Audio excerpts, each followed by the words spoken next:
The one Diana was talking about is called Treaty Oak Revival. I'll text Okay. Yes, yes. God, look at that picture. Oh, okay. Do you remember this? I do. See, that tells her age. If she don't remember the Whackers, it tells her age. No. No? Loved Whackers. Well, look down there where the Jack and Jill shop is. That building wasn't even there when they opened it. It was Ben Franklin's when they first built it. Franklin's. That's Uh-huh. TG There on and the Y, corner. we used to call Then that. it was TG Turtles, and Y. Girdles, and Yo-Yos. We called it toys, guns. I remember the Elby Toys, truck guns, store. and yo-yos. The But we bank. called Turtles, Girdles, and Yo-Yos. What We was thought on that this was side, something. Rodney? Huh? What was on this side? Right there on the corner already- was here's Piggly all the Wiggly, birthday cards. where Okay, thanks. Chaotic is. What That was used the to- what was Piggly, it? Piggly Piggly Wiggly Wiggly. grocery store. Oh, okay, okay. Oh, I love Piggly Wiggly. You know, they're still in business. Uh-huh. Yes. Are you Yeah. serious? Yes. In They're like big Georgia in the has them. South. Oklahoma has them. Oklahoma, Has them. Louisiana. went to a Piggly Wiggly there. That's fun. I want to go back. I want it to come back. Before we leave, I have a question I need to ask you, Jaime. It's an invitation. Oh, I know. I just We need a to ton tell of you birthdays about. for so Okay, bad. anyway, Cool. Yes. help me remember. I will.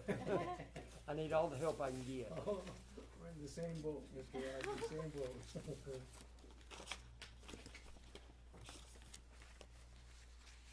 That's terrible about that councilman over in Midland. Oh, I know. What? What, He shot himself. is that what it was? I'd never seen what the final, He shot himself Why? What was the name? over a decision at council meeting. yeah, What? Isn't that awful? It's got Midland tore up. yeah. What was his name? Dan Corral, Dan Corrales, right? What was the Oh, I decision? heard about that, but I didn't know what had They happened to him. A hotel? 15 million a year for something, and they decided to spend it on a hotel complex over the next few years, and he voted it against it, and they all treated him real bad, and he went home and shot himself. Yeah, I wonder what had happened, cause they never did No, come they out and didn't. say. Yeah. Well, just know, if I What was make it? a decision and y'all don't like it and y'all are mean to me, don't worry about it. I'm just gonna go badmouth y'all everywhere. That's wild. That's so sad. I don't get mad, I get even. I've been seeing it for the last few weeks. I know. Yeah, I but it just- didn't say anything, so I assumed something. Yeah. like that. Well, this came I from. assumed that he just, Because at the end of the Had a day, heart they put attack or something about, something. Yeah. to prevent suicide or something. Oh. Oh, there was? Yeah, I didn't see that. Mm. the hotline. I've been watching to see. Just, they said it's got Midland torn up. big time. Oh, I imagine. Let me know when you want to start talking. I think we might as well get rolling, so let me know Oh, when you're ready. Diana, we're gonna have to shut that door, What door? that one, so we can see. If you put, You can't see? if you put, that's all right, we can, Judy can't see. We could get maybe a bigger TV next time. See, that's for like the number one cause of death don't now. need a bigger Opioids and TV. suicide. Yeah, just the door was, That's terrible. yeah, sorry, Let me turn this on. leave it to me. But this picture here is so neat. I know. Bring it back on. Boy. Open You put Grove, rolling and Quackers, yellow Edwards perfect. Appliance, the Fashion Shop. We used to have some cool stores to shop at. Now you can't even go buy a dress anymore. What was down here? Well, you could. Past the but- courthouse? There was that filling station. Okay. It was there, and then Serval Grocery Store was right next door to it. Oh, wow. Yeah, Whackers. That was on this side. Good evening, everyone. I'd like to welcome y'all to our special city council meeting. Today is February 8th, 2024. It's 5:34 p.m. I'd like to call the meeting to order with the Pledge of Allegiance and our invocation. If you don't mind standing, please.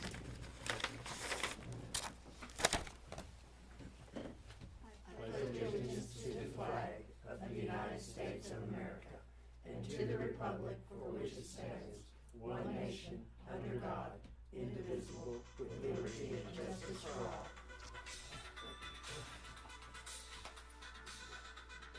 Honor the Texas flag I pledge allegiance to thee, Texas, one state, under God, one indivisible.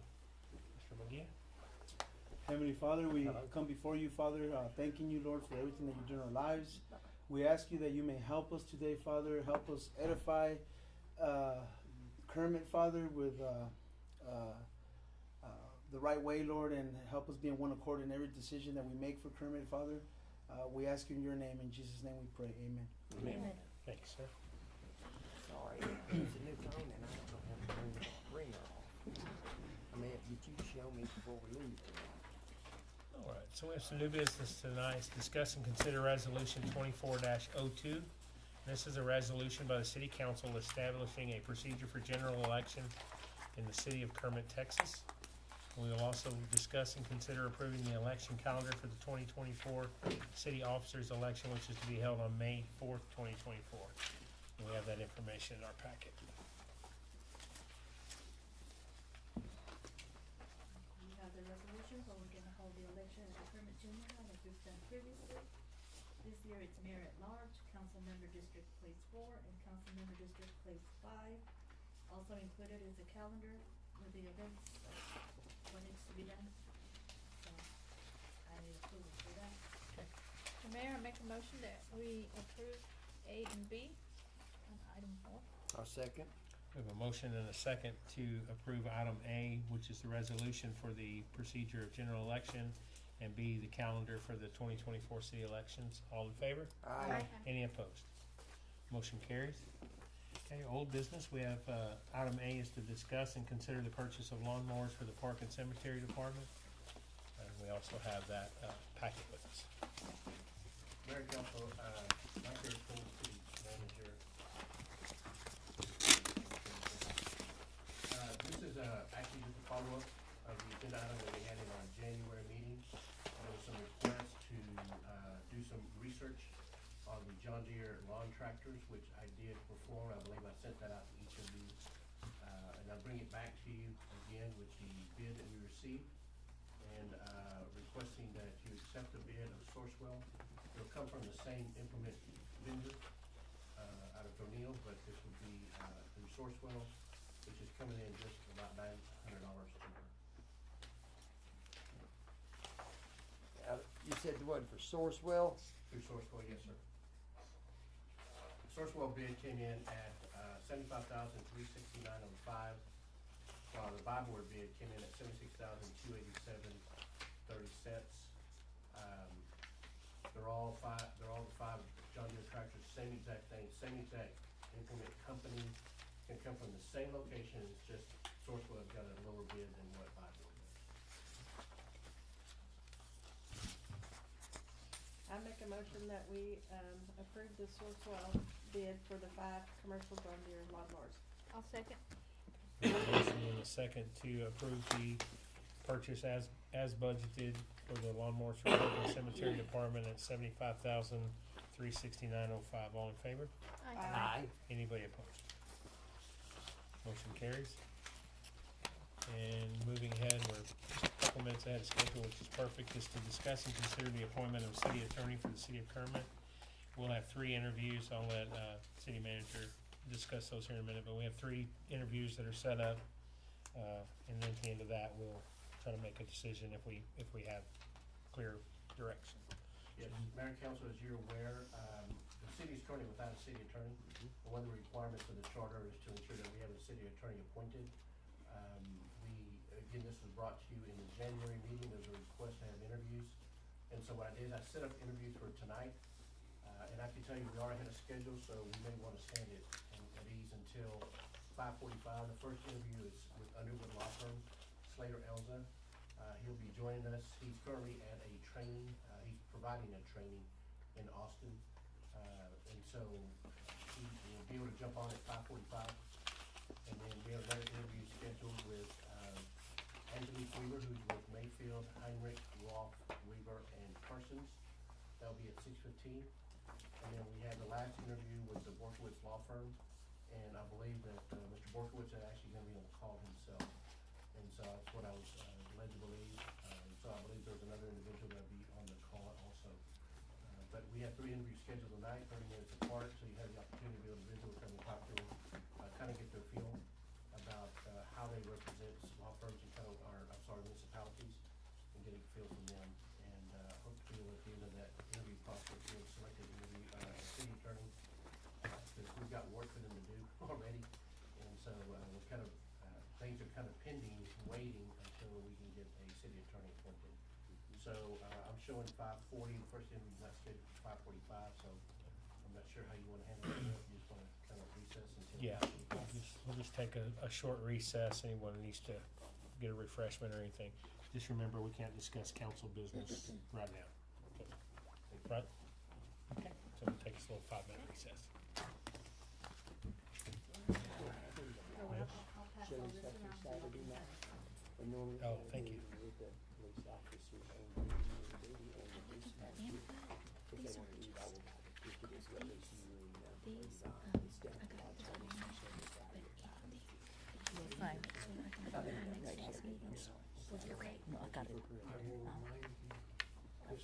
And I'll bring dispatch over, or I can send it, last year I sent it back with one of the officers. So, I think y'all were out last year. Yes. So, but if y'all are in town, you I need you to sign Rodney, and then you right there. So, anyway, it's all homemade. Right here? so Yeah. It's all you need. So come down and enjoy. So we have my parents' birthdays and their anniversary This weekend. Yeah. Yeah. There'll be no dress up Putting for it? that. Okay, oh, yeah. Underkill. But tell Peter, I will. and if the officers are on duty and can stop by for a few minutes. And then Rodney, this one, right there. Enjoying your new truck? Oh, God, yes, I bet. Oh, I forgot to tell you. I like it. Thank you. Oh, yeah, I can turn it on and park. The one thing that'll be starting Starts at 5. and at the lodge. Right at the lodge hall over here on South Pine. Justin It's got a big green sign hanging on the front door about it. But if they would, I buy their meal if they would like to have chili or steak at night. There's your, Figure for the daytime, he'd probably be better.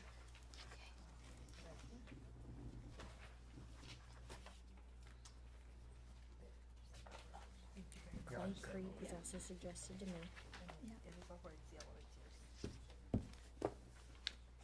did 'em. I already did them, Diane. He's on the ball today. Rolling.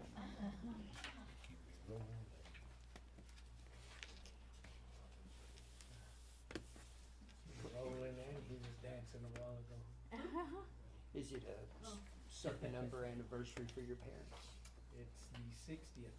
That's awesome. My parents celebrated their 66th. It's their 60th and they turn 80. There was a deal one time, you ever watch Good Morning America? Where they do smokers, and if you're 100, the gentleman was turning 100, him and his wife still lived by themselves, he still drove, I've been down the and, rabbit hole. he said, Looking at it was the his 100th birthday, but it was Green also Gap their migration. 80th wedding anniversary. So interesting. Have you checked any of it out?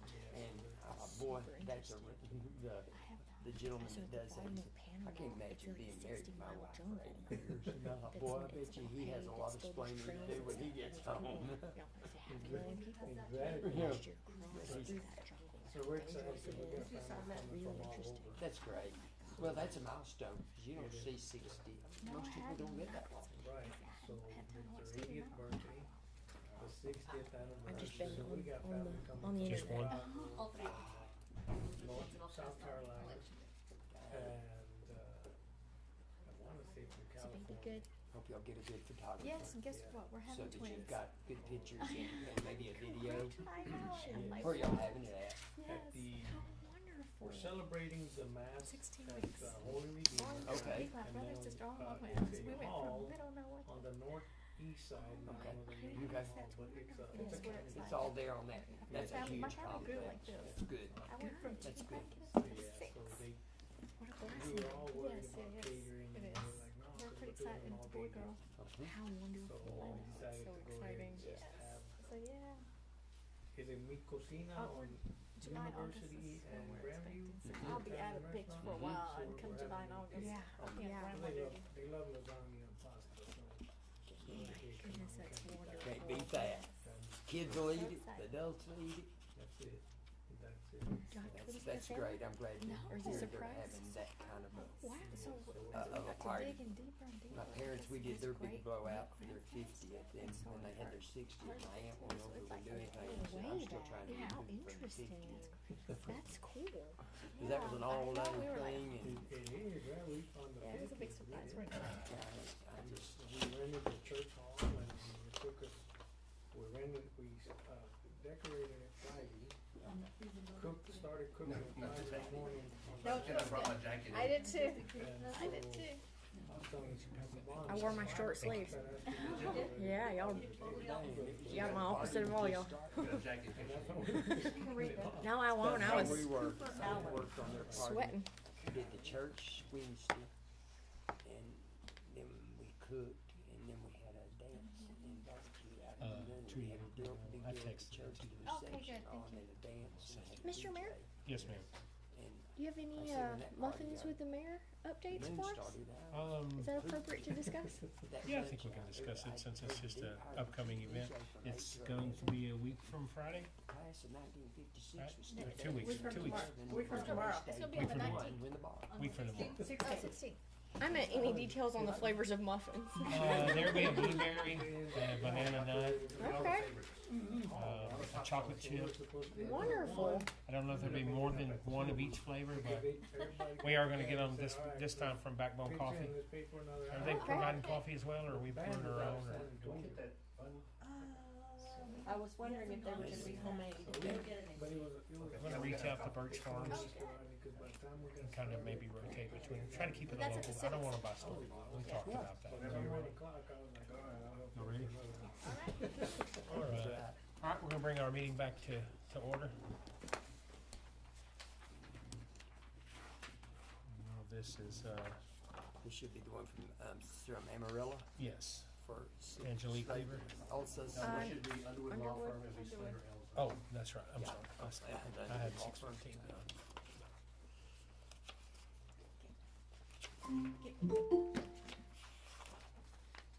Where's Franny?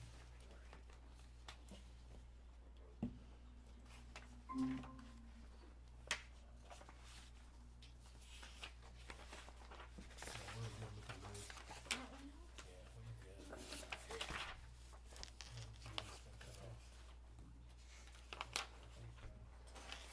Hey Slater, can you hear us? I can hear you and see you. Can y'all hear me? Yes. Yes, sir. Sure can. Okay. Yeah, I was a little scared. I've not used this platform and I'm down here in the TML buildings and so, I thought hopefully it works. And it did. Okay, Slater, have before you the city council, the mayor, of course, is in the center. And I'm sure they'll probably be able to introduce themselves as we go around. I think I'm missing one councilman. You are missing me, but that's okay. Yeah, I picked one, I cut the other one out. She likes to be this heard one. rather than be seen anyway. Yeah. Anyway, go ahead. I can see half of each of the ones on the ends, so. That's good. Rodney, you wanna introduce yourself and we'll go down the board? I'm Rodney Hayes, District 1. Kelsey Short, District 2. Karina Chavez, District 3. David Holbrook, Mayor. Hermelín Munguia, District 4. Judy Williams, District 5. Good to meet all of y'all. I'm Slater Elza with the Underwood Law Firm and happy to be here and answer any questions that y'all may have. Okay.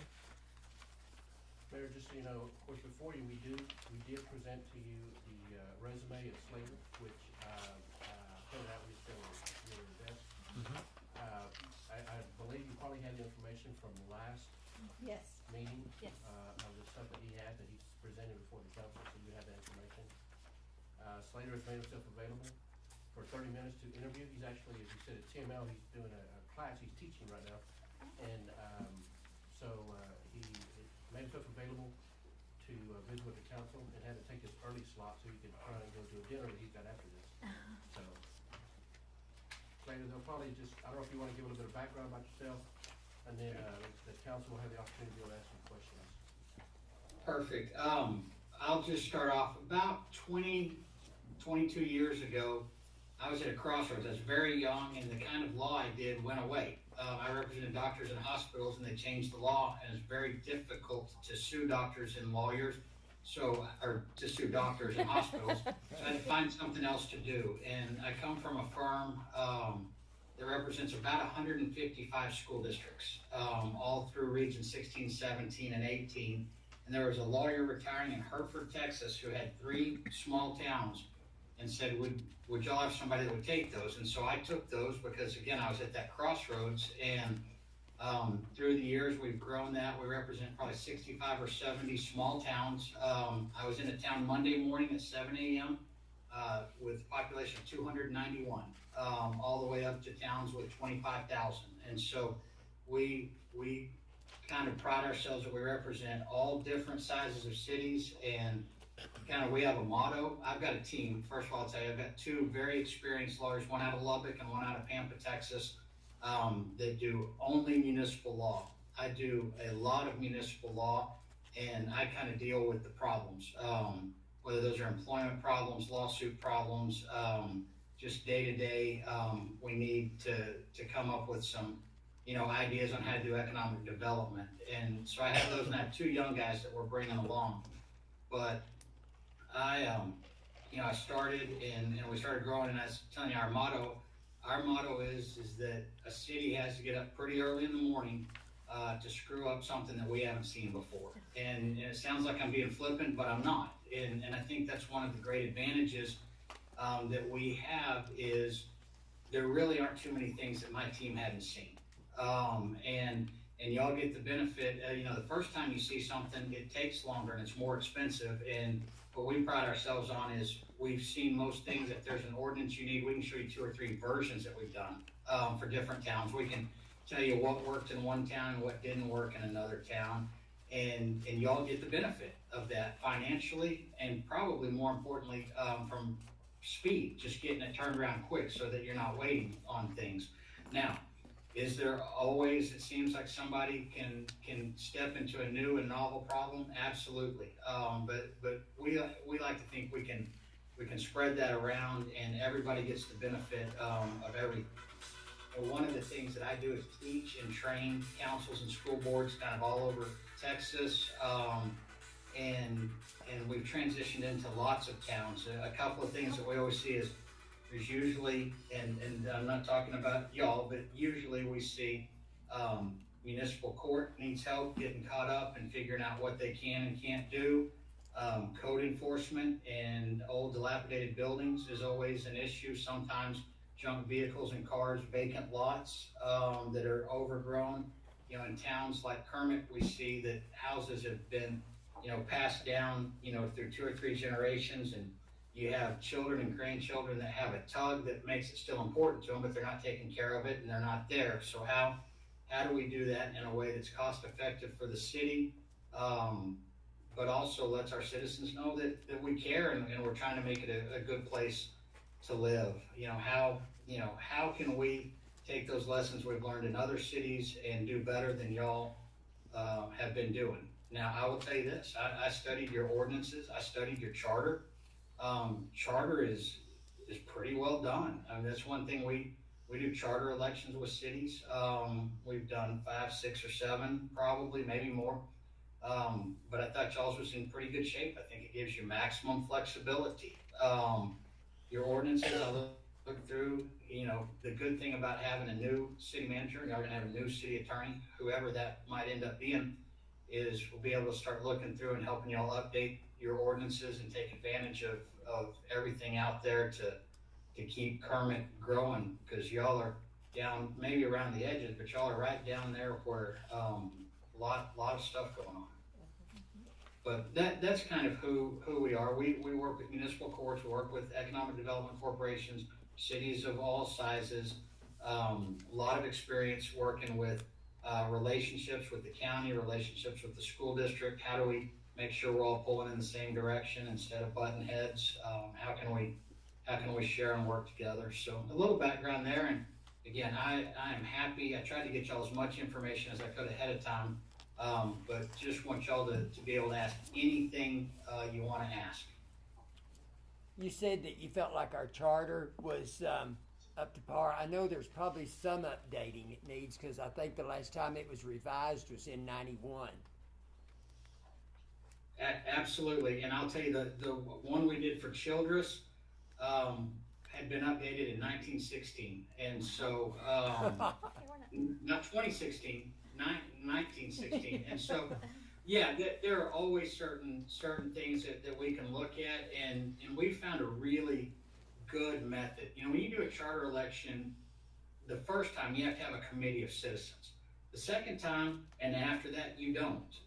But what we learned watching other people do them, when we'd see the big city firms come into Pampa, Texas, which we now represent, but we didn't at the time, you know, they told them how to do it big city-wise. Well, what works in big cities doesn't work in Pampa or Kermit. And, you know, we learned you put that citizens group together and you give them input. You give them guidance, but you really let them be a part of it, and you'll see that pass. And you can definitely always make it better. But, you know, when you're seeing stuff that talks about what days of the week certain kinds of livestock can walk up certain streets in the charter versus what y'all have, y'all really are in decent shape. What I like the best about it is gives a lot of flexibility to take advantage of things. You're not locked into corners from bad decisions that were made before y'all got there. But yeah, I mean, certainly always want to be looking at it, but I was impressed that it was in as good a shape as it is. Good. That's good to hear. And you also said something about you had specialized attorneys that work with the field of economic development. Absolutely, and we work with economic development corporations from towns of 1,000 to, we do, one of my partners who does not do day-to-day city work. I have one partner who represents the Amarillo Economic Development Corporation, one that represents out of our Lubbock office, ALEDA, which is Lubbock's Economic Development Corporation. So I mean, that's a huge span of towns and populations, but you know, absolutely, no matter what your size is, you got to be looking at economic development. And one of the things that I've been doing is training with small economic development corporations, which is what can we focus on to stabilize our community. We got to take care of us before we can ask other people to come here or to ask people to stay and not go down the road. And it is everything. We've got to have access to health care. We've got to have teachers. You know, 48% of teachers, rural teachers in Texas, resigned last year. Yep. How do we keep teachers? Because you know what teachers bring? They bring spouses, and they bring kids, and they bring everything we need to grow. And we don't think of traditional economic development in those terms, but it's absolutely vital. It's absolutely vital to be working with your neighbors. You know, Kermit, and I don't know Kermit yet, like I will, but Kermit can't offer everything a company needs, right? We can offer a lot. No town can. And so what we've got to be able to look at is, if we've got a chance to bring an employer in or to keep an employer, how do we do that? How do we show that we have great health care 20 minutes away? How do we show that we got great schools right here? How do we show that there are lifestyle hobbies and water parks and everything that are right there for our family, you know, our families that we want to keep and that we want to bring in. And so, and it sounds kind of corny when I say it, but you know, it's not about cities anymore. It's not about counties anymore. It's about communities. How do we make sure we have water? How do we make sure we have health care? How do we make sure that we can support our schools and our businesses that are there? And everybody wants to be the home of the next Toyota plant. But the most successful EDC project I ever worked on was in Freona, Texas, when the mechanic in town, was retiring. And we found a kid that he had trained and did economic development money, got it to him, helped him buy some equipment, helped him get started. 20 years later, he's still there. You know how important it is to have somebody that can work on vehicles in your town? Doesn't sound like much. We've done projects worth millions and millions of dollars, but those are the ones that we got to find in small towns. And then when we find a big one, we'll take advantage of it. But too many people, I think, sit around waiting for something great instead of looking at how we can make lives better. So that's just a little philosophy from working with a lot of economic development corporations. And y'all would be able to help us with annexation and stuff from, cause we have several truck stops that are outside, but they use city water, city sewer, and so we would like to bring them in. Okay, and absolutely, you want to bring those in because they bring lots of sales tax, they bring property taxes. Texas, the legislature's made it very hard to annex without permission, without them asking you to do it. But what we've seen is some creative ways to look at that, which is, okay, you do need our water, you do need our trash service, you need all of these things, and here's where we can persuade you, which is in how are we gonna set those rates for water outside of town? And water is our most valuable commodity. Every city council meeting in 10 years will be about water. And it sounds terrible to say that's a weapon that you have, but that's a weapon that you have. You know, we had one in Dumas, Texas that wanted to build right outside and wanted everything. And we sat down and talked with them about the importance of being part of our community. Again, it sounds a little corny, but in the end, you know, we said, you know, these are people who, you know, are paying taxes, and when they have a chance to go buy a Dr. Pepper, you know, we want them to go buy it in town and to support themselves. And those people were good corporate neighbors, and they ultimately asked us to annex them in. But annexation, what I call forced annexation or non-voluntary annexation, very, very difficult in Texas now. But there are some talking points we have. The other thing that you had was if you do have a vibrant EDC, is to look at people who will come in and support your community. You know, one of the things that we do, and I had part of the team today talking about this down at TML, which is selling them on being a part of your community. I think it's very, very important. And one of the things that we've done in multiple towns is, okay, if we're gonna give you money to bring you in here, you've got all of these delivery trailers that you are rendering for ad valorem tax purposes in Vernon, Texas. Take 20 of those and put them in our community, and support our school, and support our city, and support our county. And you know what? When they're sitting there asking you for money, it's hard for them not to do it. So lots of different creative ways to do that. And some of them may be hard if that ship has already sailed a little bit, but always looking at creative options to engage them. Well, the two that I'm talking about have already said that they would come in to the city limits. It's all the older people that have been there for years. We have a gap in between Yes. city and where they're at. They're willing to come in. It's closing that gap in between. Right. Because they're not contiguous. Right. Okay, and so that can be difficult, but you know, we sit down, we get that city map and that county map, and we look at those things and persuade them, you know, why that's better for everyone. But yeah, very fact specific, but it's amazing how many times people do the right thing if we can get the right message to them. And I will tell you this, when I have city councils that are having problems with citizens, with businesses, with the county judge, whoever it is, I sit them down and I say, who knows him or her best? Who on this council knows? Because in Kermit, somebody knows that person. They go to Sunday school with them. They grew up playing football with their son. They know volleyball with their daughter. Somebody knows them, and those relationships matter. And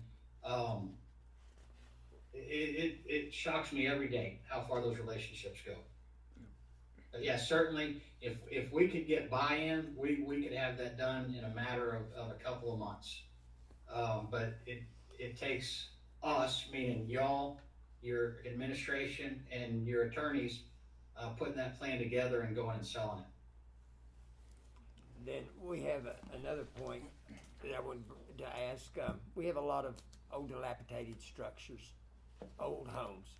And it just seems like our process of trying to get notification to the people that they either need to do something, get it cleaned up, fixed up, or whatever, or we're gonna, taxes are not paid on it, we're gonna go in and demolish the structure, clear the lot, and put it back on, up for bids or for purchase. It just seems like the process takes forever to get that done. And we can't clean up the town with all these eyesores, and we need Right, to do something. Absolutely. And so I had an amazing city attorney. She's at North Richland Hills today, but she starts at Grand Prairie Monday. So that's a big city, and we don't think it applies, but it does. Because she was talking about code enforcement, and she was given one of their cases that from beginning to end took 6 years. I mean, that's just miserable. And I joked after she was done that I get hired in most of my towns because the city council got frustrated that the last person couldn't get rid of buildings any faster. But it really is slow. And I don't know who's been your attorney. I don't know anything about your past. I know it's hard. And because of how difficult it is, we have worked out a plan that's been very successful in a lot of towns. It doesn't work 100% of the time, but it works more than you would think. And that is to find the person, and that's not always easy, to find the person as decision-making authority over that dilapidated building. Put some pressure on them, say, we're gonna have to do this, we're gonna have to file a lawsuit, we're gonna have to go through these, we're gonna start fining you, for code enforcement violations, or if you'll sign over the building, or you'll sign over the lot, or you'll at least let us tear it down, which again costs money, we'd rather them do it, but what are the chances that we're gonna get a third-generation person who hadn't been back to town since Christmas when they were 12 years old, right? Mm-hmm. They don't want to pay money, so we're ultimately going to end up paying that anyway. So if that's the case, can we find a way to get them to volunteer to do it and get it done quick? And it's been very successful. And the other thing that I have found when dealing with any code issue is, you know what? We're going to start issuing tickets. We can issue one ticket a day. And I can issue a ticket for the dangerous structure. I can issue a ticket for the weeds. I can issue a ticket for the van that's been sitting out front since 1976. And we can do it every day. Now, the goal isn't to get that money, right? The goal is to get them to make the right decision. And we deal with families all the time that it really is emotional for them to do it. And that's tough. But most people just don't want to think about it. It's somebody else's problem. But if you're looking for speed and you're looking for bang for your buck, this program of achieving voluntary compliance to let us go ahead and take care of it instead of spending money on lawyers, let's spend it making that place look nice where somebody else would want to build a house or a business. That's where we've seen investment working. Because otherwise it's a miserable process. It is a miserable process. Mr. Slater, I did see the fee and expense schedule. Now, do you, if you are selected, do you want like a year? Is there a time frame that you are looking at, or is it? No. So here's what I would tell you is we work for you for one day or for 25 years. And in the first second that you think we're not the right fit, we go away. That's part of our ethics and our canons, but more than that, and I had in Snyder, Texas, he was an old career military Army general, and he kept saying, I want you to draft a contract listing all the reasons I can fire you. That was the first project he gave me. And I said, you don't need a contract. You can fire me for whatever you want. And I told him this, and I've told lots of council since, I promise you this, you won't ever have to fire me. You look at me and say, we're disappointed, or this isn't the way we're going, or we think we've got a better option, I will walk away. So no commitment on y'all's part. That is, as professionals, we know that if we make your administration look good and we make y'all look good, we'll be there forever. And so we don't need any commitment other than an opportunity. Okay, thank you.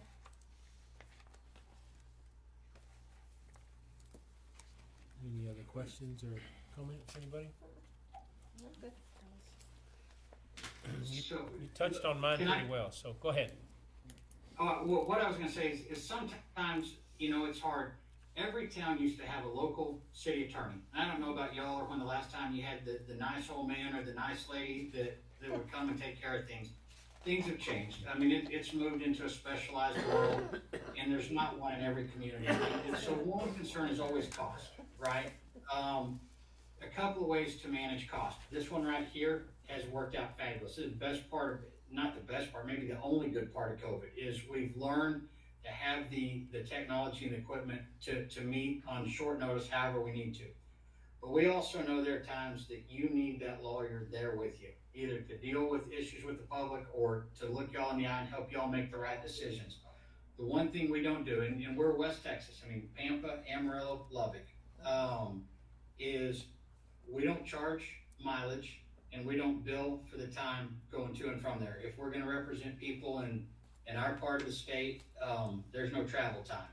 And that's been very important to a lot of our clients, because I think people look at it and say, well, Slater has to drive 4.5 hours from Amarillo to get here, that could cost a fortune. Well, number one, we'd never bill from Amarillo, we bill from the closest office, but with our cities, and it applies to every city we have, we don't bill for mileage or what they call windshield time. And I don't know that I had that in the proposal, but it's something that matters to most cities, so I wanted y'all to know that. Thank you very much. Thank you. I That's- appreciate you bringing up that. It is in here. Mr. Slater, how would you go about protecting us from lawsuits and things of that nature?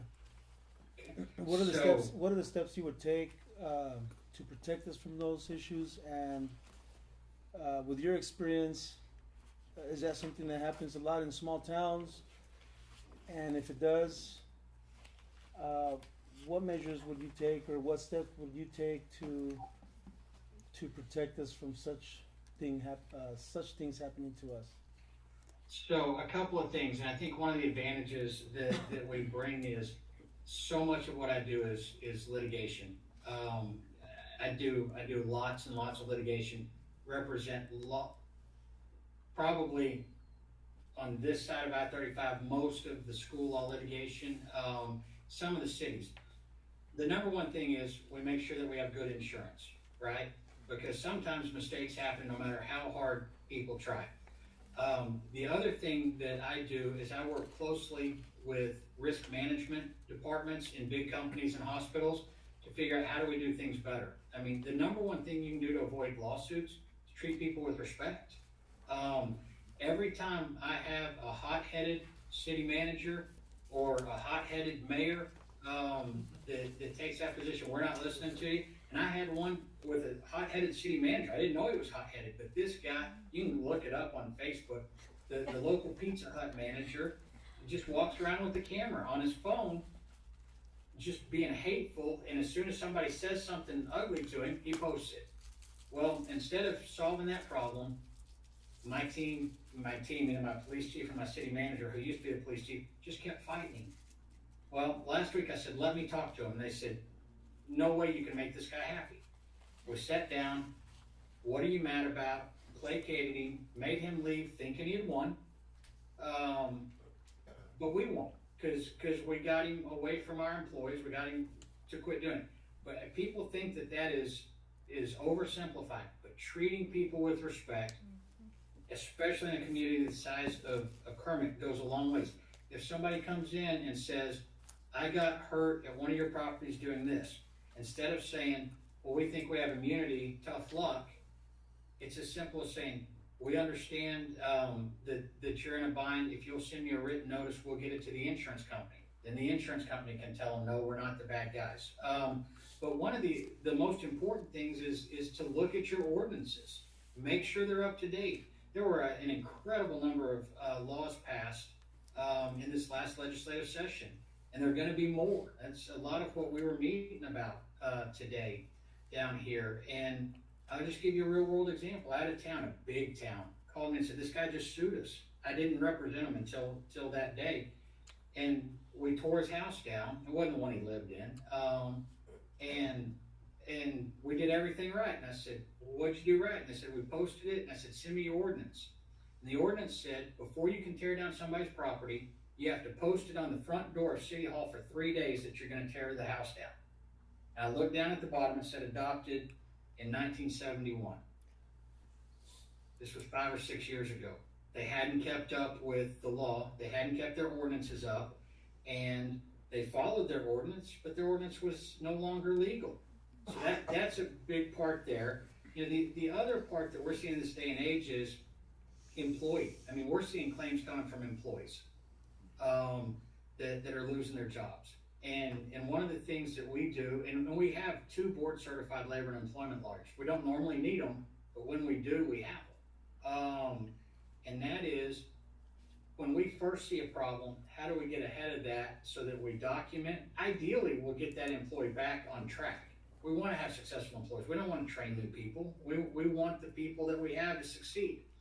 But making sure that we have a comprehensive HR plan, that we're supporting HR, and y'all may not be big enough to have an HR department, but to support your administration so that they can make decisions that minimize the risk of being sued, number one, but you can't control that. Anybody can file a lawsuit. But second, how do we minimize so that even if they file a lawsuit, we can get that thing dismissed? Right. So that's a couple of different areas, from injury to ordinances to HR. But absolutely, even if you have insurance, lawsuits weigh down on your employees who have to testify and give depositions. They weigh down on y'all. They make the city look bad. So it's very important to avoid them. Absolutely. Good question. Great, super question. Ezra, I hate to cut you off, but I know you've got dinner to get to, and we've got a 6:15 interview. Does anybody have anything real quick, last second, for Mr. Ezra? No. Thank you. Thank you. Thank you very much. Thank you. Awesome job. Appreciate it. Thank you. Enjoy your And dinner. if y'all think of something else, so I wish we would have asked Slater this or Slater that, you'll get that to your city manager. He can email me. We'll get you an answer. But we encourage you to talk to our clients. We'd love to work with you. And thanks for fitting me in. Thank you very, very much. Appreciate it. Thanks, Slater. Thanks. You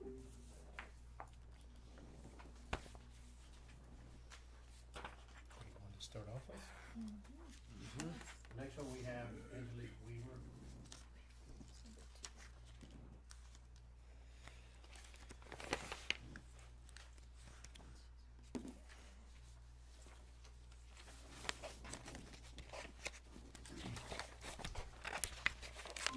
You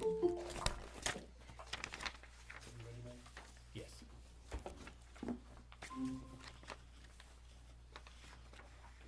Angelique, are you there? I am here. Good to see you. This is Mike, and I'm out of the camera, but anyway.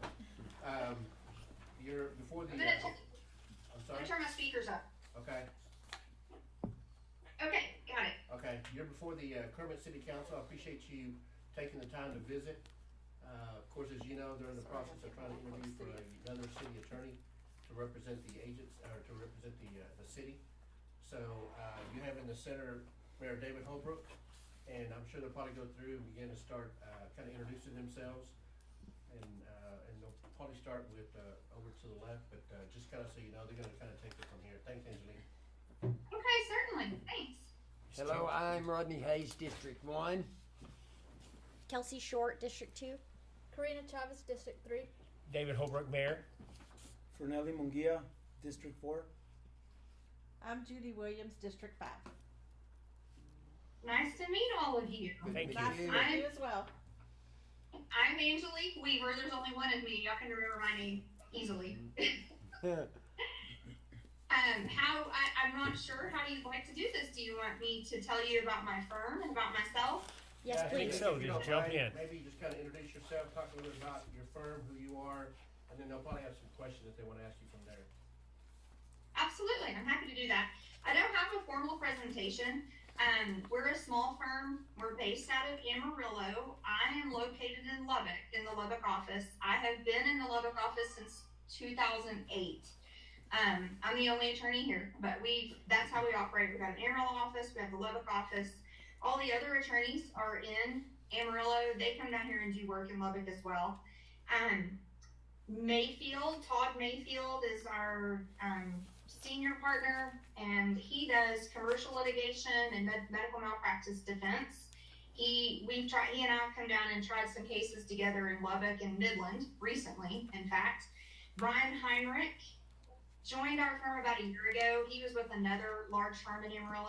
He also does commercial litigation, and he has several cases in Lubbock as well. He represents clients in federal court as well. And then Jason Ralphs is our transactional attorney. So he does employment law, real estate, probate, things like that. And I think I said employment. So when I have questions that I'm not sure about that are really employment related, I have Jason, and he's a great resource for me. He works with me on my cities in that regard. And then Christy Weber he's in the Amarillo office. She does commercial litigation. She is our appellate lawyer as well. So when we have commercial cases that end up on appeal, she does the appeals. She does medical malpractice defense as well. And then Joey Parsons also does commercial litigation and insurance defense. He has assisted me in some municipalities when there's been an issue. A lot of my cities are in the northern panhandle, which, I mean, I represent cities as far as away as 4 hours from me. And so there have been times when he's got to appear at something pretty quickly, and so Joey has helped me in those instances. As I mentioned, I'm in Lubbock. I do commercial litigation, I do insurance defense, and I do municipal law. So I'm really the only one in our firm that does municipal law, but I have help if those areas bleed into if what my requests are bleed into other areas. I have help with that. But I'm the one that, I handle any of the Public Information Act requests. Anything that a city needs is what I handle. So I'm really the only one that does municipal law. I've been doing it since 1998, and over the years, I think my count is correct. I think I've represented 22 different cities on various issues, and it doesn't always mean as city attorney. I have 18 cities where I'm city attorney, but I have done work for cities on a contract basis. For example, if a city's attorney ends up with a conflict on an issue, they've referred it to me, and I've worked on things for that city. Similarly, I have a great working relationship with other firms that do municipal law, and we reach out to each other if we've got a conflict and say, hey, I've got this city, they're going to call you, can you help them? So, the municipal law world is kind of small for firms that actually practice municipal law. So I think it's important to maintain a good relationship with them, and I feel like I have. I call other attorneys in the municipal area, as often as I need to. Let's see, what else? I don't know what else I was gonna tell you. I'm a mom. I have 2 kids, and fortunately they're old enough to drive and kind of take care of themselves. So that makes it a little easier than when they were little. But I do travel to my cities if they need me. Now, I do not attend monthly meetings. I have never done that. I will attend meetings upon request. So I certainly can attend a meeting in person, and if we know ahead of time and I plan for it, and that I have no problem doing that. But I do not attend monthly meetings, and the reason for that, I've never done it since 1998. The reason for that is I believe my job is to advise you guys. And if I'm in the room, in my experience, it causes citizens to think they can ask me questions. And in fact, really every meeting I've ever attended in person, a citizen always stands up, well, I have a question for the attorney. Or let me ask you a question. And I'm not there to advise them. I'm there to advise y'all. So if there's an issue that we've got going on, certainly I'll be present if you want me to, or we can schedule a Zoom conference now, or a telephone call. I'm available. I don't appear in person at your monthly meetings.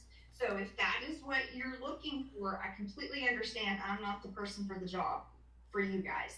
And I know sometimes cities have a lot of stuff going on and they want their attorney there, and I completely understand that, but that is not how I view my role. So that would be something for you guys to consider up front. What kind of questions can I answer for you? Judy, you wanna start with questions this time? I can. Do you have experience, I'm sure you do, with the annexation? Because we have some properties that are getting city services, but they're outside of the city limits, and we want to annex them in. I do have some experience in annexation. You guys are home rule, correct? Yes. Yes. Yes. Okay. So it is. It has been a while since I have had work on annexation on anything other than a consent annexation, meaning the property owner is requesting it. That's the easiest kind to do. So I do have experience in annexation. It's not as recent on something that's an involuntary, and certainly not, I do have home rule cities, but they really have not annexed property in, I don't know, 7 or 8 years. So it's been a little while, but yes, I do have experience in annexation. Okay. Thank you. Fernie, anything yet? Not yet. Just Karina? On your fee schedule, do you have a different fee for litigation? Or is everything just that hourly rate fee that you gave us? For cities, it's just the hourly rate for you. Now, if you're asking if I charge other litigation clients differently, yes, those are by contract with, so if an insurance company hires us to defend a client, that's by contract and it's a different rate, and I don't even know what that is. But for you guys, if you get involved in litigation, it's 200, my rate is 200. Right, okay. Are there any other limitations to the scope of which you could represent us? Let me think. Outside of the monthly meeting?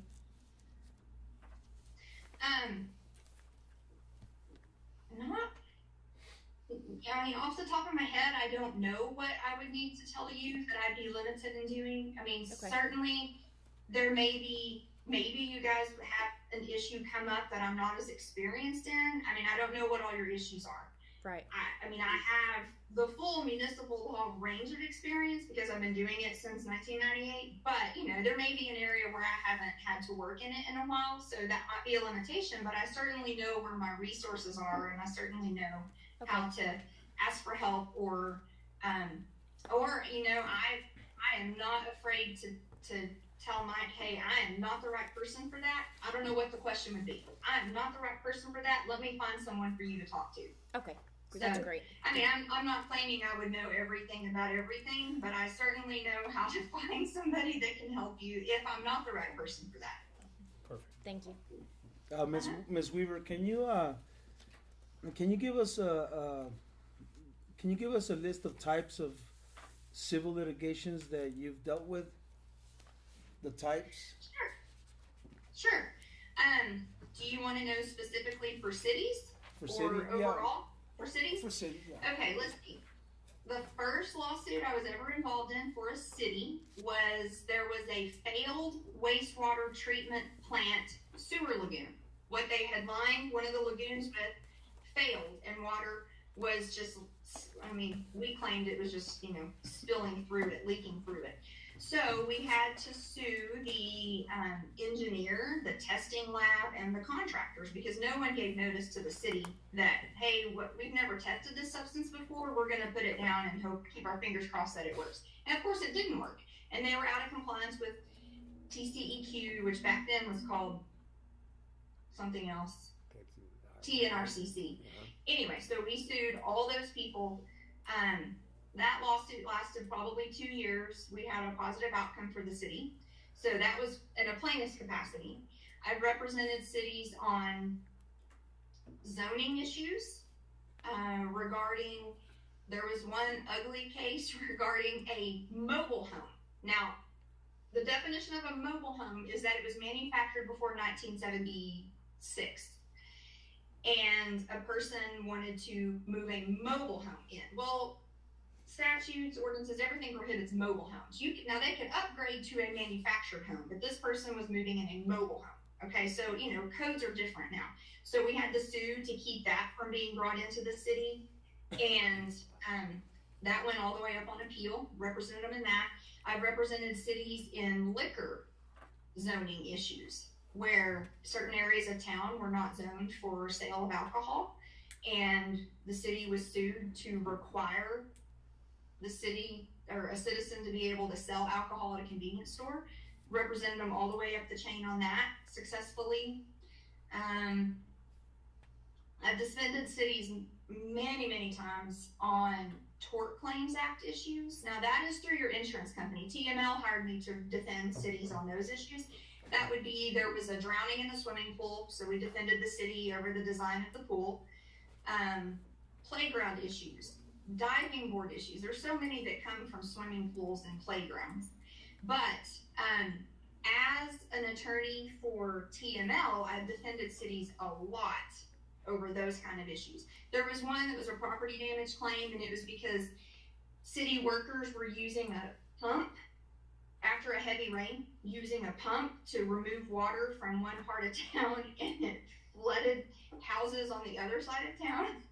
Using the pump did. So just so you'll know, TML's policy is the city attorney cannot represent the city in an insurance claim like that, but you work with whomever they hire through TML. So I do work for TML as well in a defense capacity.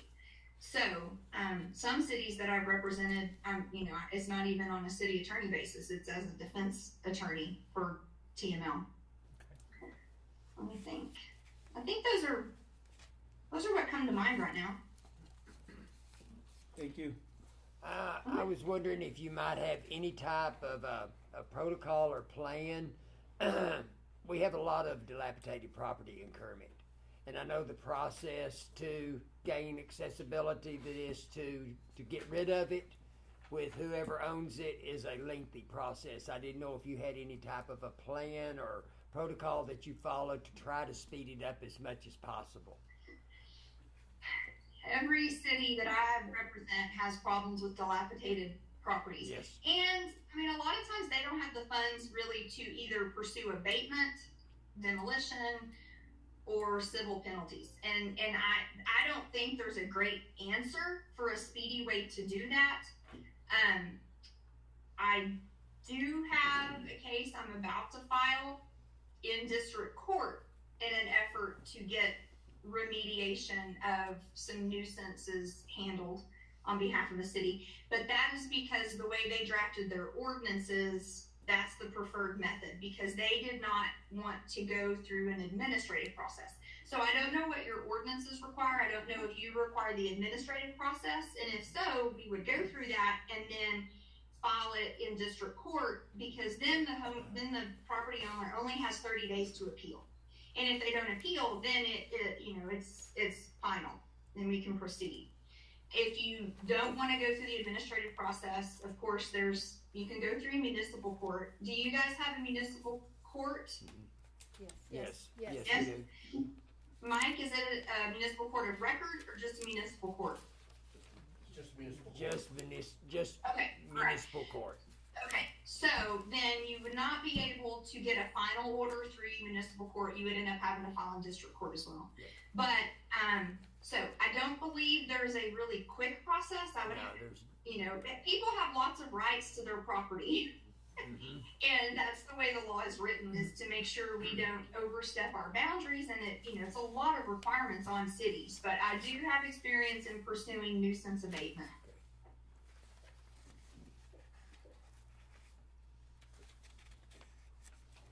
Thank you. Kelsey, anything else? No, Ms. that's. Karina?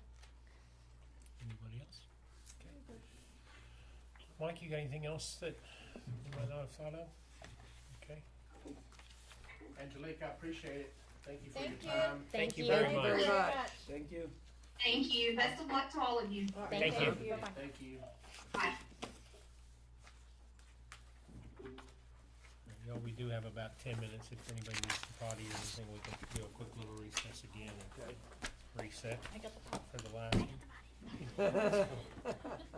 You're not shy, are you?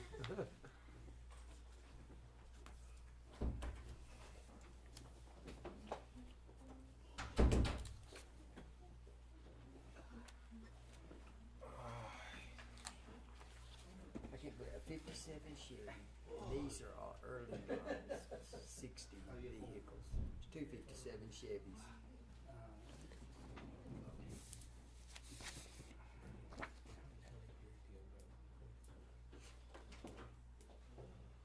And that in building down there is White's Auto. Judy, that in building is White's Auto. Oh, It's yeah. part of the sign now. Yeah. But it was originally built for Piggly Wiggly, and I remember when Piggly Wiggly was in there. Yeah. Anything I can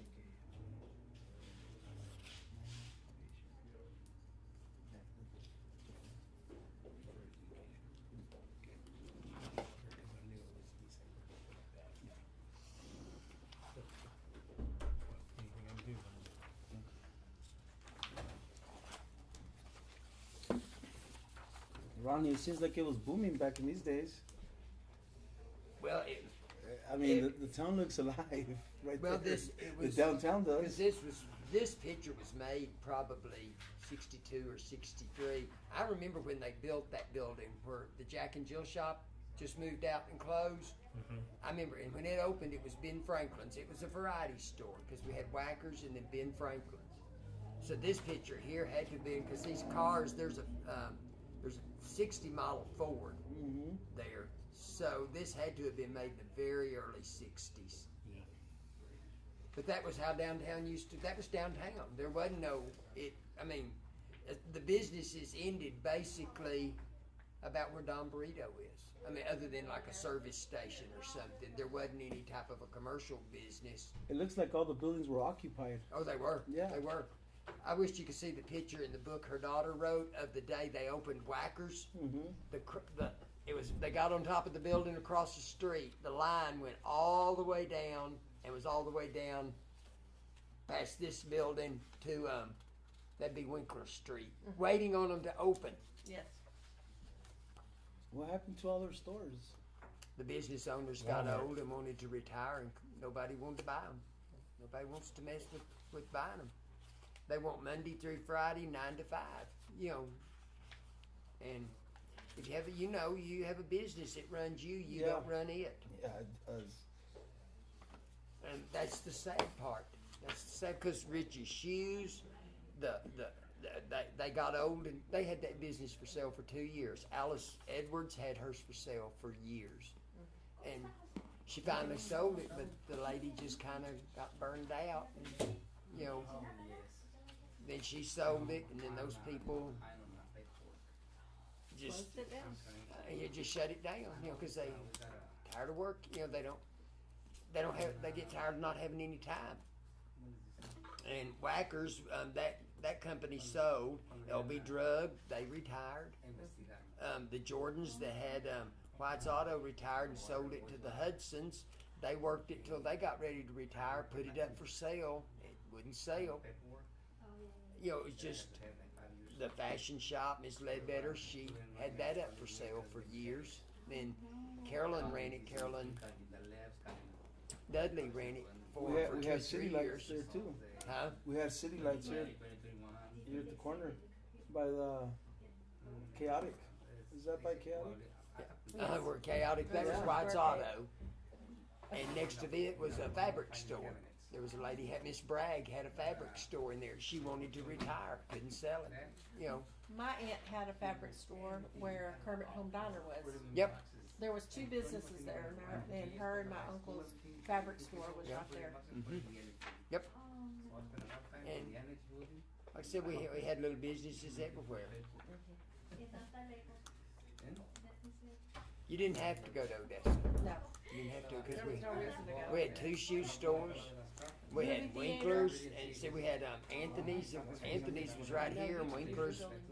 You know, you buy clothes, you buy Where was everything. Anthony's? Anthony's, Was where right next door to Kermit, Where the old the, Kermit State Bank building. movie theater That was was. Anthony's. That was Anthony's before they built the new building The one next out where Where the- Biologics or Right, it Biogenics worked, or and it whatever fit a lot that of people in is. there. That was where they moved, and they couldn't understand. They were paying $300 If you a go month. look in the very back of it, you can see where they teared And it they down, got there and they could but then understand their they utility pulled bill it is all like up. quadruple. I don't know And they were having to pay if he's $5,000 ever a month. finished, you know, Figure out what happened to the redid it, P&L or if statement. it's still just where Because it these has lawyers had. the I concrete found my going mom's down, name but tag half. from when she was Yeah, a kid. yeah, I mean, yeah, oh, yeah. Lord, it's so funny. You know, but you know, you don't. Lawyers are not business people. They're really not. No. They are. They look.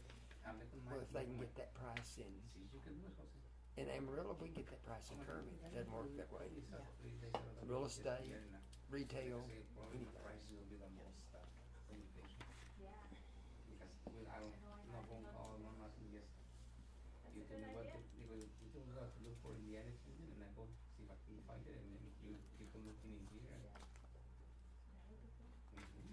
Well, hopefully.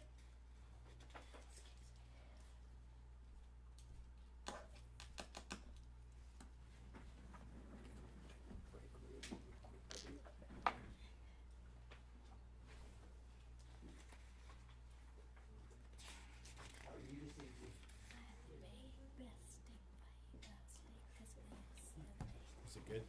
Good. Yeah, it's amazing how those turned out. Our shrimp ones are really good too. I'm not a shrimp eater. No, But I heard but they the were steak good. one, you like it? Kinda, Did you do avocados and everything on it? yeah, it's good. Excuse me, sir, do you have, any brisket today? I'm sure we do today. We did not, what, Monday? Did you want me to text you the band list that Tuesday. that would be good. Okay, Sold a lot of brisket Tuesday. if I can find I had some of it at lunch. But when I went for, You would have ordered extra if you'd have known, huh? yeah, It's hard to predict too. I mean, that 18 briskets is a lot of brisket. I ate there Monday at lunch. Can we discuss other Tuesday, celebration we days had it today? catered in, I was hoping that we would not and do then anything. Tuesday night I I was hoping came. You that we tried could to do eat. like I a tried to picnic. eat some more. They said they didn't. We didn't put it out in advance time. But if it's not too late tonight, maybe. I can get some. So I thought that's what we were having a meeting about, just to be. I did too. See, so when I saw it, like, how where's that? But that's good that you sold that. Yeah. I mean, It that's was like a few Wednesdays ago, we Yeah, sold that- 86 what I- racks of ribs. So, yeah, on one she Wednesday. said, no, where's today? I was like, So we're doing so for she the said, Super Bowl. I'll put it on next Thursday. Just some little specials here and there. Sounds good. That's one of those things people tend to stay home for. Mhm. So we'll do some appetizer plates and stuff like that. Beer specials. I did not realize you were a lefty. No, I'm in my right mind. You a lefty? No, my Clayton is my brother. I'm a lefty. You're a We're in lefty our right too? mind. Yeah, I know you are. Yeah. Yeah. Yes, ma'am. Was there a bank before? Did you say bank back here? Huh? Did you say bank? There was probably, that bank has always been there that's on the corner.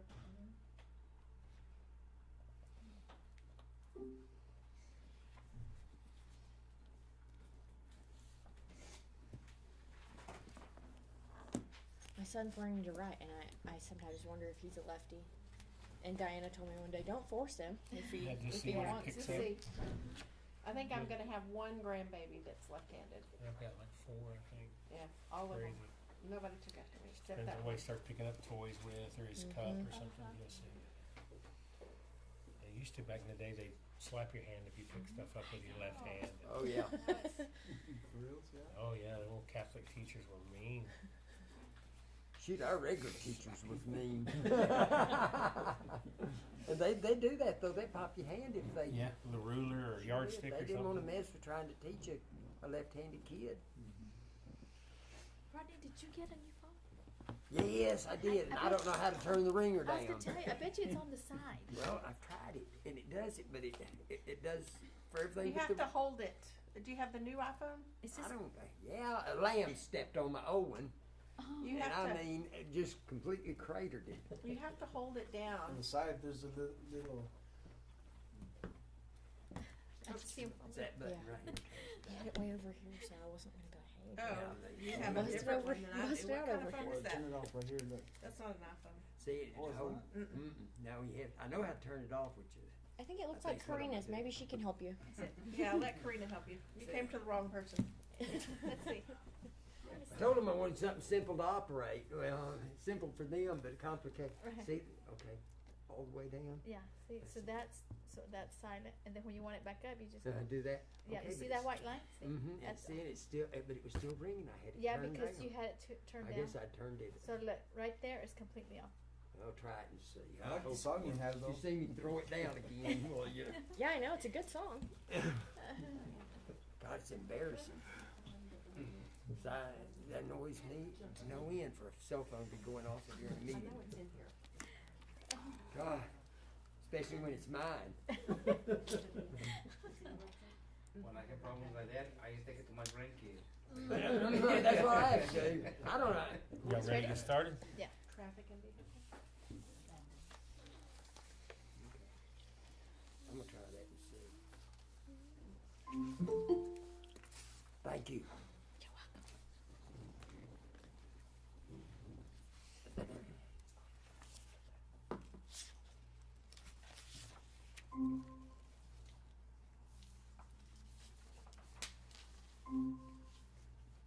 Hello, can you hear us?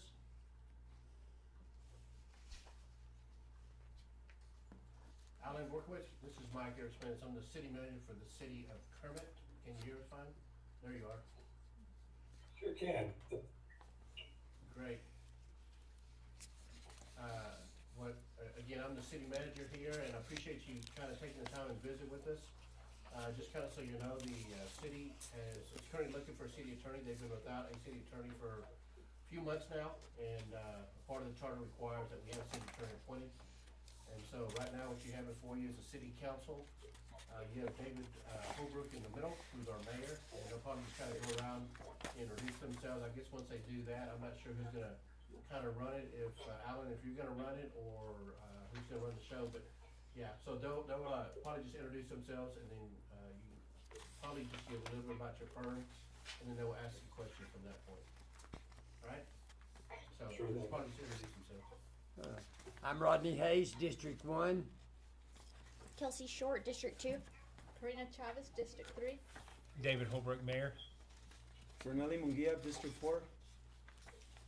Judy Williams, District 5. Good evening. Good evening. Thank you.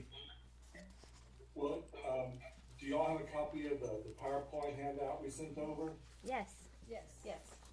Okay. I don't know that we can use it as a guide to go through this conversation.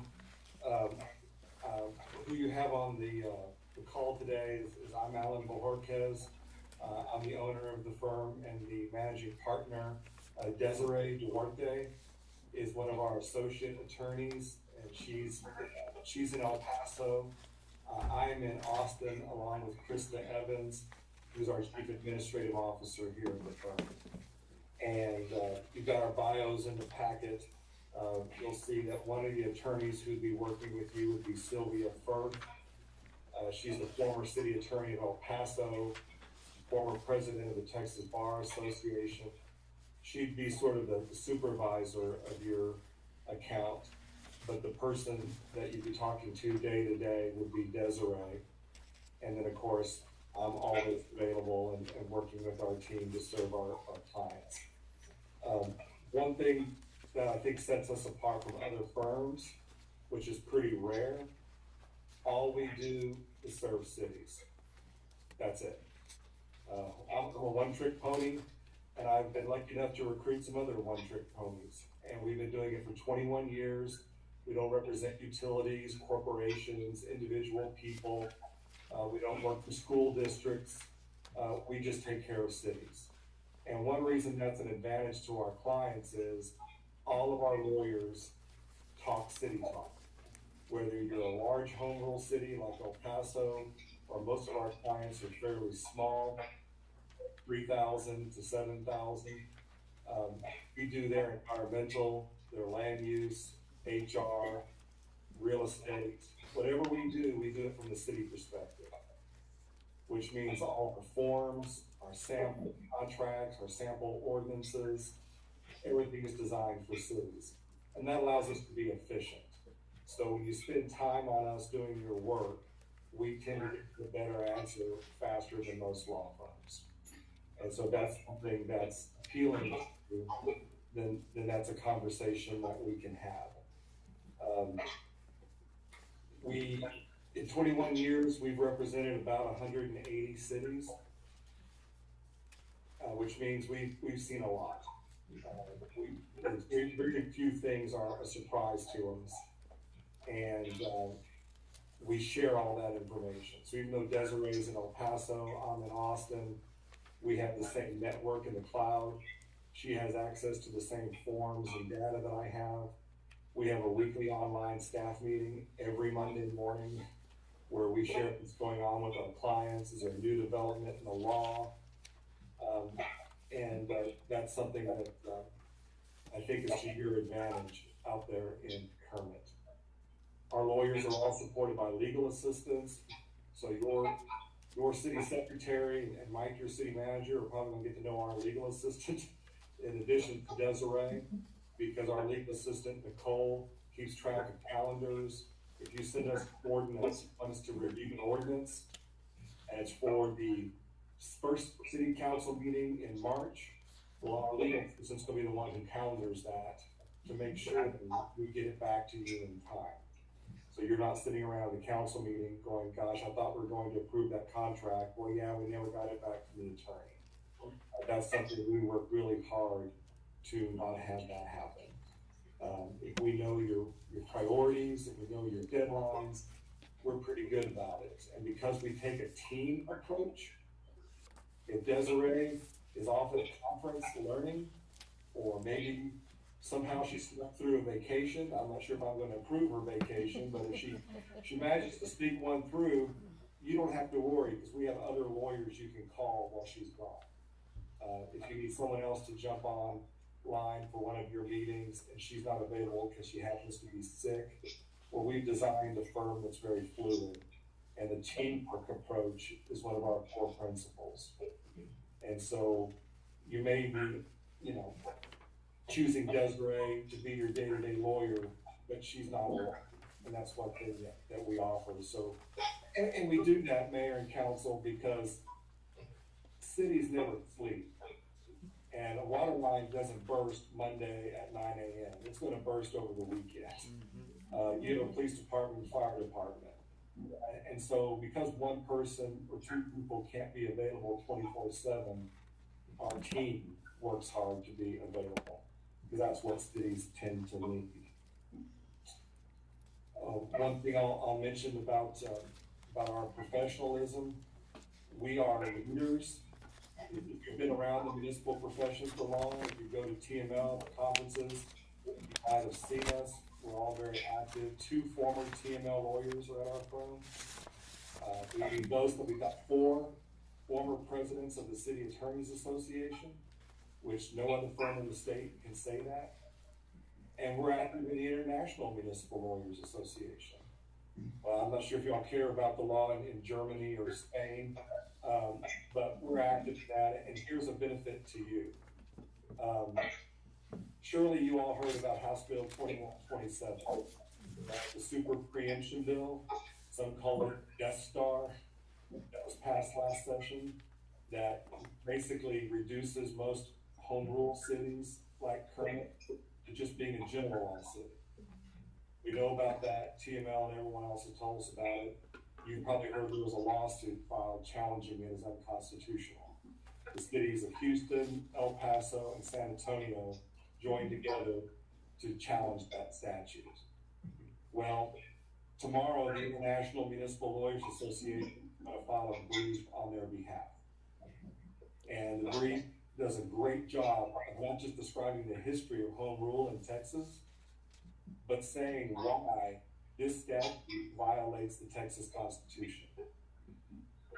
And if you think about it, how can the legislature call an election, the voters amend the Texas Constitution to give your Kermit citizens the right to adopt a charter, and later the legislature adopts a statute saying the charter doesn't mean anything? You don't have to be a lawyer to figure out that's not right. Well, the International Municipal Lawyers got professors from Harvard, Fordham, Boston College to write a brief about Texas home rule and constitutional law. And that's gonna be filed tomorrow. And I didn't write the brief, but I edited it, and my name's gonna be on the front page. Because I am a Texan, I live in Austin, I'm on the board of directors of the Municipal Lawyers Association. So, in order for a Harvard law professor to file a brief in Texas, they need someone from Texas to sign off on it. Well, that's me. And so my role's pretty small in that brief, but our connections are pretty big. And so in a small, rural town like Kermit, out there in beautiful West Texas, hires a firm like ours, you're not just getting me or Desiree, you're getting the team. And that's what our clients like. Because we've got clients that are population 500, and then we have clients that are much, much larger. And it doesn't matter to us if you're big or small, urban or rural, we're here to take care of cities, and that's what we're designed to do. And so that's the intro to us. I'm happy to answer any questions or tell you more, but I'd like to take a breath and give you all a chance to let me know what you think or what you would like to know. Ms. Karina, you want to start with questions? Well, I want to start with a comment first. I appreciate the photos you sent. It took us way back. Thank you for that. Now, the other thing I'd like to ask is regarding the pricing. You did send us a list. Now, do you also require a year or a month or 2 months? Is it a contract, or is it just as we go? Great question. Our arrangements, we're very easy to hire and bring onto your team. The council, under your charter, the council has to name the city attorney. Mm-hmm. So Mike on his own can't do it. Once you retain us, we're your lawyer, you've got our firm. If at some point a majority of the council decides we're not your cup of tea, it's just not working out, you've given us a chance and we were not what you're looking for, we will graciously resign and wait for you to hire your new lawyer. Okay. So yes, we have standard terms of engagement that you would sign that talks about the ethics of being your lawyer and confirms the prices, but you're not required to keep us and you're not required to use us. So we have some clients that will hire us and we hear from them. I've got clients I hear from 15 times a day, every day, all year long. And then we have clients we only hear from every other month. And that's okay. Use us as much as you want or as little. There's no retainer. So you don't have to pay us just for us to accept you as a client. There's no minimum monthly. You just pay for what you use. So for example, on your price sheet, I'm the managing partner, so I'm $310 an hour. Mm-hmm. If Mayor Holbrook calls me and we talk for 5 minutes, then he's going to get a bill for, 1/10 of that. So $31, and that's it. Okay. Right? That's the cost of the conversation. Now in reality, I don't think I've ever billed somebody for a 5-minute conversation. It takes more time for me to type it in the computer, but that's how our prices work. The smallest increment is 1/10 of an hour. You only pay for what you use. We bill you every month, and most of our clients pay within 30 days of getting their invoice. We tell you exactly what we did, who do we do it for, and we're not going to tell you privileged stuff because those invoices are public information, so we try not to put anything confidential in the invoice, but you'll see exactly where your money's going. And that way, if you have a question, hey, I don't know, we're working on a barking dog ordinance, well, you can call us up and say, hey, I see Desiree worked on this. Desiree, who are you working with? You working with the police chief, or what were you doing? And so we're directly accountable for the public funds you send to us. And y'all will travel if needed? Say we needed y'all for something important here in Kermit, y'all would travel? Yes. Okay. Thank goodness we have this internet technology. It allows us to get places less expensive. Yes. Which is good for the clients and the taxpayers. But we do travel. We charge for our travel time, and we charge whatever the IRS allows us to for mileage. but we are available to come out there. Chances are it would be Desiree or her team from the El Paso office, but we can travel from other places too. Okay, thank you. What kind of experience do you have when it comes to zoning? It's the number one thing we do. Okay. You know, we do a lot of HR, we do a lot of real estate, a lot of purchasing, but hands down, the number of hours we bill a month, land use, planning, development is the number one thing we do. One of our lawyers has been on the University of Texas School of Law's land use planning conference for about 25 years. I served on there for 20 years until they figured out two people from one law firm were on the committee and they kicked me off. But I usually speak at that event, and all of our lawyers do land use. And so whether it's plats, signs, subdivisions, zoning, we do quite a bit of it. And we've written on it, we've published on it. Texas is either growing or shrinking, but it's changing one way or the other. And usually that's realized in zoning. Could you give us an example of maybe some type of an unusual civil case or something y'all may have helped the city out with? I know we had an issue here with out at our city sewer ponds that went on.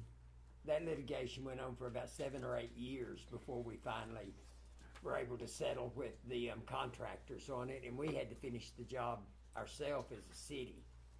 And I just wondered if you had something that might come to mind that you could share with us. Well, certainly. We do some litigation ourselves, and some litigation we think it's better for the client to outsource it. And so when it comes to doing things that's of a regulatory nature, if you got crosswise with the Public Utilities Commission or the TCEQ or the EPA, we have a lawyer that's with our firm, but in Dallas, who used to work for EPA and was the senior utility lawyer for City of Dallas, and he speaks TCEQ. And so he handles those things for us, and we do that internally. A lawyer who used to be at my firm, but left for a much bigger downtown firm, she is someone we refer a lot of our litigation to when it comes to either EPA, TCEQ, or maybe downstream property owners who don't like the discharge from our wastewater treatment plant. And so even though she's not with our firm, she used to be, and we're still friends and colleagues, and she's just got bigger resources for bigger fights. And so we have done that. We've been in construction litigation before, whether it's a construction manager at risk or some other sort of alternate type of construction. But the strangest litigation we've been in has been regarding a plat and eminent domain, where the city was widening a highway and a city council member's ex-wife sold property that got the city councilman sued, she got sued, the city got sued, eventually I got sued, the mayor got sued, the city manager got sued. Now eventually the TML risk pool provided that defense, they took it over, all the individuals were dismissed from the suit, and that went forward. But that was the strangest one. So I've never had to deal with a council member and their ex-spouse in litigation before. That was complicated. Not so much because of the law, but because of the relationships. All right, thank you. Certainly. How much experience do y'all have on like annexation? We've got a couple of businesses that are using all of our city services, but we need to annex them in to the city. They are in agreement with that, but the people that are on the road before them is not in agreement.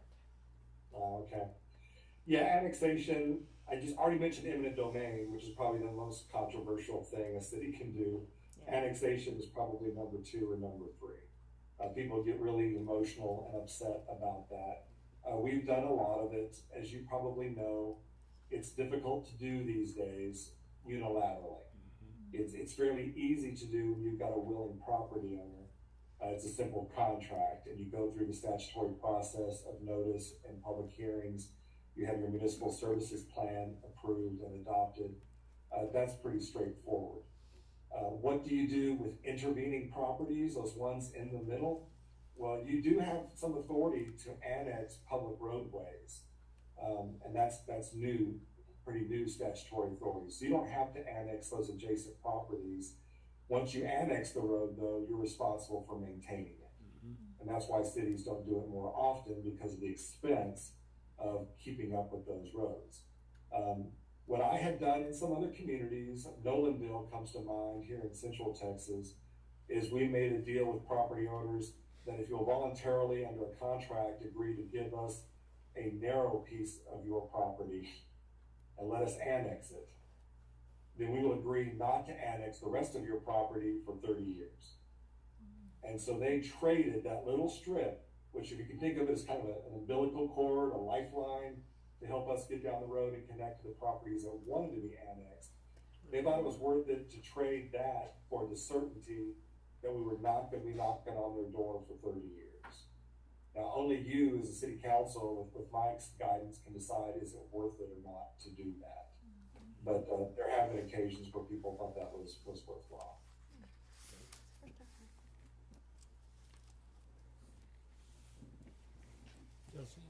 I don't have anything. That was good information. Okay. I noticed in the PowerPoint, the training, what type of training do y'all offer? I'm sure it's employee related. Our mantra has long been that we do municipal law training because informed officials make better decisions. The reality is, by charging you guys for a little bit of training, you are saving money on legal fees, and we're losing money on legal fees. And that's okay, because we prefer for our clients to know what they're doing and avoid the silly mistakes. So we do training live and in person, or we can do it online, which we have a different platform set up to do webinars. And you can do it just for you. If you want training just for Kermit, we can customize your training, or we can let you know when we're doing webinars that any city official could log on for. But we do lots of open meetings, open records, ethics, land use. Some of them are kind of exciting. Like, I love our First Amendment and City Hall presentation, because there's a lot of things cities do that implicate the First Amendment. Parades, festivals, your website, your city council meetings. What are your employees doing right now at home on Facebook? And do you care? And so we do training on those sorts of things. We just had one, gosh, Krista, was it a week ago? I'm losing track, 2 weeks ago, where we covered several topics all in 2 days. So we had 2 mornings back to back. What's an ordinance, and why is it different than a resolution? And what's a proclamation do? What are the rules of purchasing? When do you have to go out to competitive bidding? When do you have to notify historically underutilized businesses?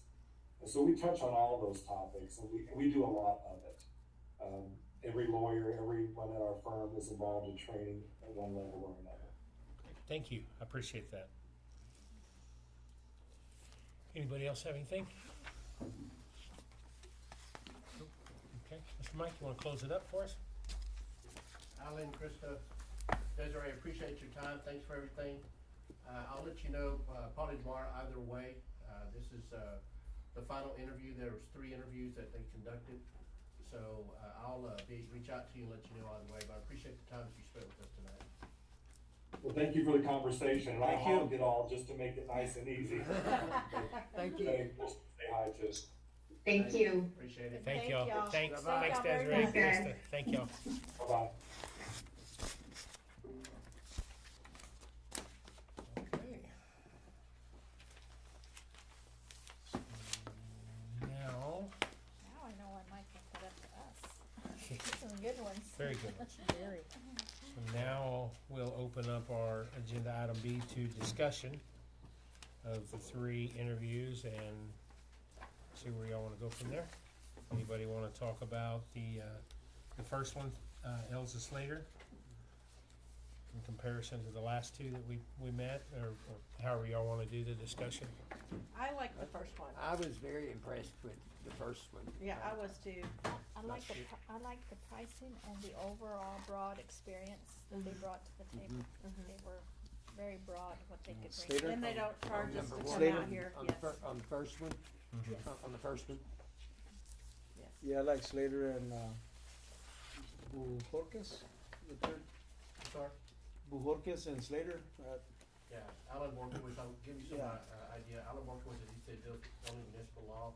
He does a lot of training for municipal clerks. When you're talking about city secretaries, they are the go-to firm. They do a lot of training for city secretaries around the state. But, I mean, it's just that aspect of it. Again, Underwood Law Firm is, again, in all transparency, was the firm that I used when I was city manager. Excellent, Slater was my attorney.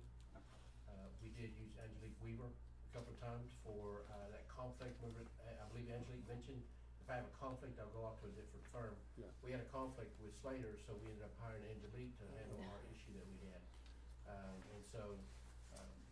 I mean, I think that I was fortunate to have brought to you 3 great firms. Mm-hmm. That I Absolutely. think that will represent the city well.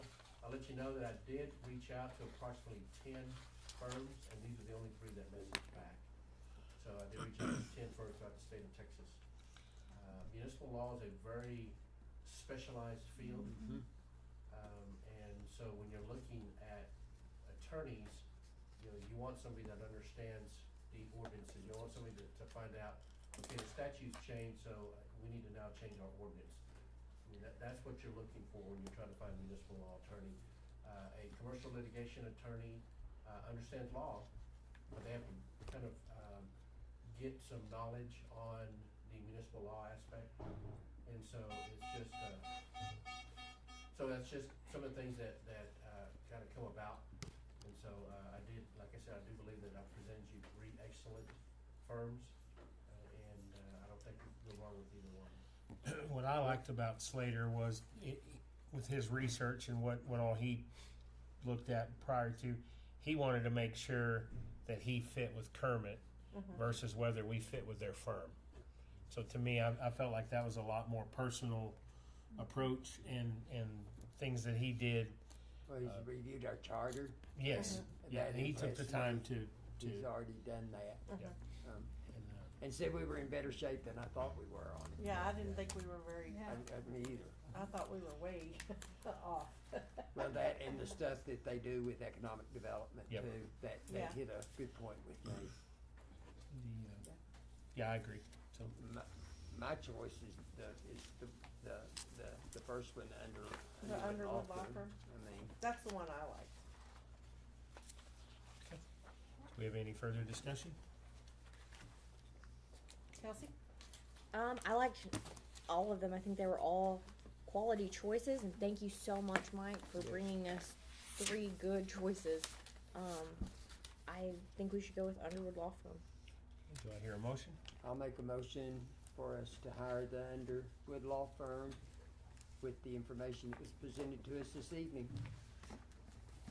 I'll second. We have a motion and a second to enter into an agreement for a city attorney for the city of Kermit with the Underwood Law Firm and Mr. Elza Slater. All in favor? Aye. Any opposed? And we have just one last thing on our agenda. I make the motion, we adjourn. I second. We have a motion and a second to adjourn. All in favor? Aye. Any opposed? 7:13 p.m. Thank you, Mike. Thank you all Appreciate very your much. help on all this. Well, no, they all died. Oh. Yeah, they all died through the middle of it. We need better batteries. Yeah, Well, yeah, these are brand new. Yeah, we just did those last time. Kelsey changed. Somebody's in here playing with these. Anything we going need on to with do them? on the calendar, or we've signed all the papers you needed us to sign tonight, right? In March, I'll get the budgets that I need and go from there. And we have a regular city council meeting